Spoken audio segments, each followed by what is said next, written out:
कर्म योग से कैसे बनाए अपनी किस्मत। कर्म योग भगवत गीता का एक महत्वपूर्ण अध्याय है। इसमें श्री कृष्ण अर्जुन को कर्म के महत्व और स्वार्थी उद्देश्यों के बिना कर्म करने के बारे में समझाते हैं। श्री कृष्ण कहते हैं कि कर्म का फल मनुष्य को मिलता ही है, इसलिए मनुष्य को कर्म का फल प्राप्त करने की इच्छा के बिना कर्म करना चाहिए। कर्म योग एक ऐसा मार्ग है जिसके माध्यम से हम अपने कर्मों के माध्यम से अपने कर्तव्य को पूरा कर सकते हैं। कर्म योग में हम अपने कर्मों के फल की चिंता नहीं करते हैं, बल्कि हम अपने कर्तव्य को पूरा करने पर ध्यान केंद्रित करते हैं। कर्म योग के लाभ।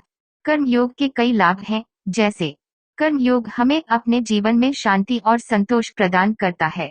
कर्म योग हमें हमारे कर्तव्य को पूरा करने में मदद करता है। कर्म योग हमें हमारी किस्मत बनाने में मदद करता है। कर्म योग कैसे करें। कर्म योग करने के लिए हमें निम्नलिखित बातों का ध्यान रखना चाहिए। हमें अपने कर्मों के फल की चिंता नहीं करनी चाहिए। हमें अपने कर्तव्य को पूरा करने पर ध्यान केंद्रित करना चाहिए। हमें अपने कर्मों को निष्काम भाव से करना चाहिए। आस्ते रईसक।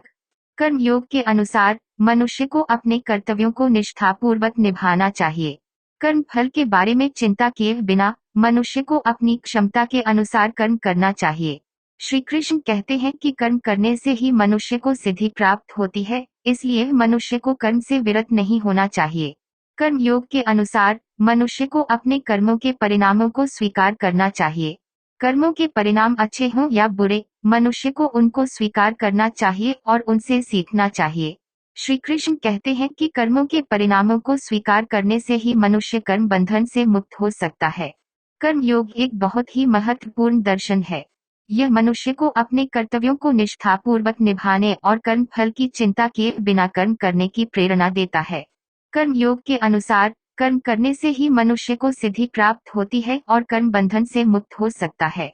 यहाँ कुछ कर्म योग के प्रसिद्ध श्लोकों का हिंदी अनुवाद है। कर्मण्येवाधिकारस्ते मा फलेषु कदाचन माँ कर्मफल हेतुर्भूर्मात्ते संगोस्त्वकर्मणि डैश। इसका अर्थ है कि कर्म करने का अधिकार तुम्हें है, किंतु कर्मफल का नहीं।